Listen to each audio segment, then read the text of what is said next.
네, 이번에는 노원구 상계 뉴타운으로 와봤습니다. 투자 포인트 한번 짚어주시죠.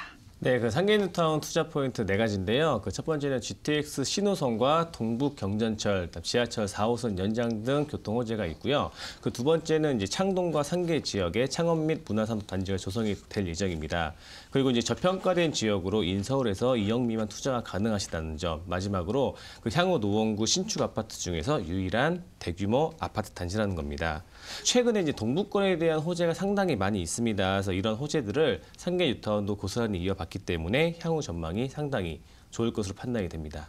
네, 동북권 수혜 예상되는 지역이란 말씀 주셨습니다. 자, 이번에는 위치 한번 살펴볼까요? 위치는 어떤가요? 네, 그 상계 뉴타운은 이제 서울특별시 노원구에 위치하고 있는데요. 그 창동, 노원, 상계, 당구계로 이어지는 동북권 개발 호재의 중심이면서 그 당구계역 초역세권에 있는 뉴타운 지역입니다. 네, 동북권의 개발로 많은 관심들이 상계 뉴타운에 좀 쏟아질 것으로 보입니다. 자, 그렇다면 주변의 개발 호재 소식들 어떤 것들이 있는지 궁금한데요. 어떤 것들이 있나요? 네, 그 일부에서도 저희 김재영 소장님께서 말씀하셨다시피 최근에 가장 이슈가 되고 있는 게 바로 GTX 노선입니다. 그 상계 뉴타운은 GTX C 노선입니다. 그 의정부에서 삼성역까지 16분에 돌파가 되는 노선인데요.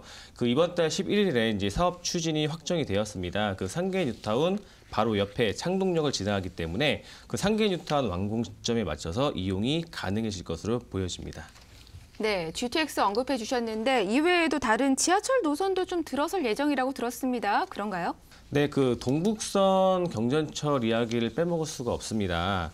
그 상계역을 시작으로 그 이하를 거쳐서 그 왕십리역까지 25분에 돌파가 되는 노선인데요. 그 동북권의 이제 핵심 노선입니다.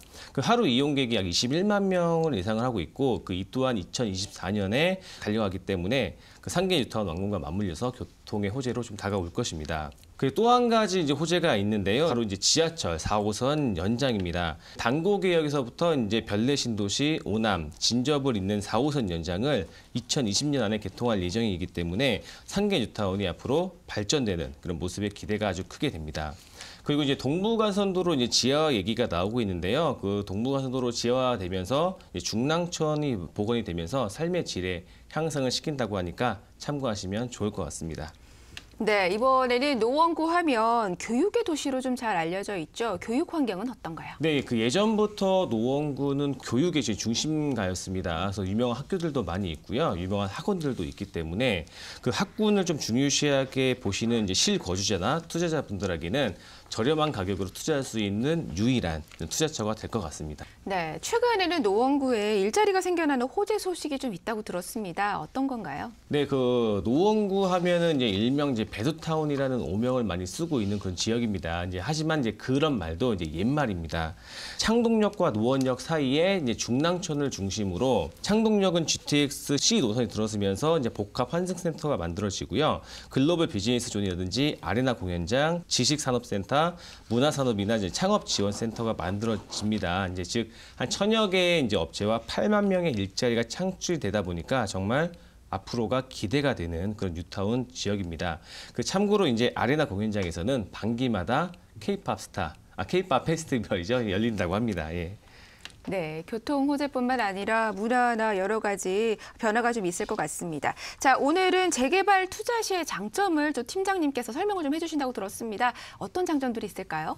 네, 그 바로 이제 추가 부담금 후불제인데요. 오늘 소개시켜 드리는 그 상계 뉴타운 또한 추가 부담금이 후불제로 이제 계획을 하고 있습니다. 추가 부담금 후불제라고 하시면 원래는 재개발 지역들이 원래 뭐 초기에 뭐 한 10% 정도, 중도금 한 50% 정도, 뭐 잔금 때 뭐 40% 정도 이렇게 대부분 진행을 하잖아요.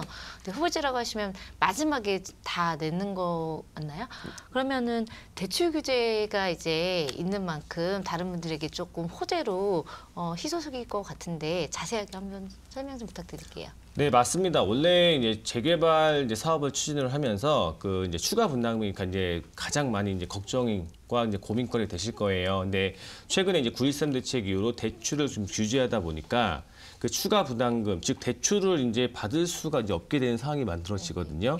그렇게 되면 이제 조합이라든지 시공사에서 이 조합원들의 좀 부담을 좀 덜어주기 위해서 입주 때 100% 정도. 그러니까 중간에 돈 들어가는 게 아니라 입주할 때 이제 100% 내는 이제 그런 방향으로 가고 있어요. 요즘에 이제 트렌드이기도 하고요. 그래서 이제 조금 이제 조합원들의 좀 부담이 덜게 되면은 즉 이제 내가 실제 이제 입주를 하려면은 이제 추가 분담금을 다 내시면 되는 거고, 만약에 이제 자금이 좀 부족하시다, 그럼 이제 공급 계약서를 가지고 전세를 주게 되면은 그 전세금을 받아서 추가 분담금을 내는, 좀 유기적으로 유동적으로 자금을 운용할 수 있는 장점이 있습니다. 요즘 이제 트렌드인 거죠, 이제.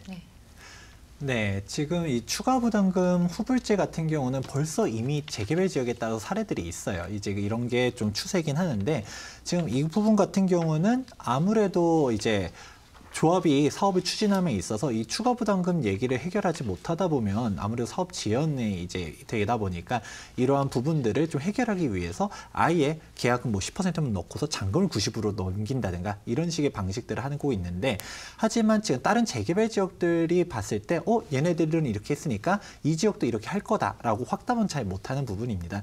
그런데 지금 상기뉴타운 같은 경우는 이미 벌써부터 이 추가 부담 후불제에 대한 논의들이 나오고 있다는 것을 보면 보다 안정적으로 이제 리스크 없이 갈 수 있다는 거에서 장점이라고 할 수 있지요. 네, 장점 살펴봤고요. 그렇다면 사업은 어느 정도 진행이 됐는지 궁금합니다. 어떤가요? 네, 그 상계 뉴타운은 이제 당구계약 최옥세권으로 총 7,500세대 대규모 단지로 조성이 될 예정이고요.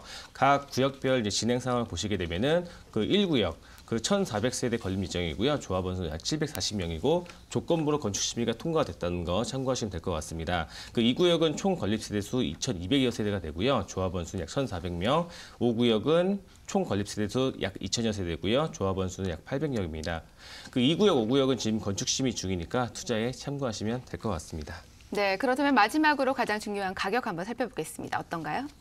네, 상계 1구역 물건인데요. 그 무허가 건물입니다. 대지는 없고요. 건물은 16평이고요. 매매가는 약 1억 7천만 원이고요. 전세가 2천만 원 있어서 초기 투자 비용은 1억 5천만 원입니다. 그 이어서 상계 뉴타운 2구역 물건인데요. 대지 면적 11평, 전용 면적은 25평이고요. 매매가는 약 3억 1천만 원이고요. 전세가 1억 5천 있어서 초기 투자 비용이 1억 6천만 원입니다. 네, 부동산 성공 투자의 미래 시즌2 오늘 함께 해주신 세 분께 감사의 말씀을 전하겠습니다. 저희가 오늘 준비한 내용은 여기까지고요. 저희는 다음 이 시간에 보다 더 알찬 내용으로 여러분 찾아뵙겠습니다. 인사드릴게요. 시청해주신 여러분 고맙습니다.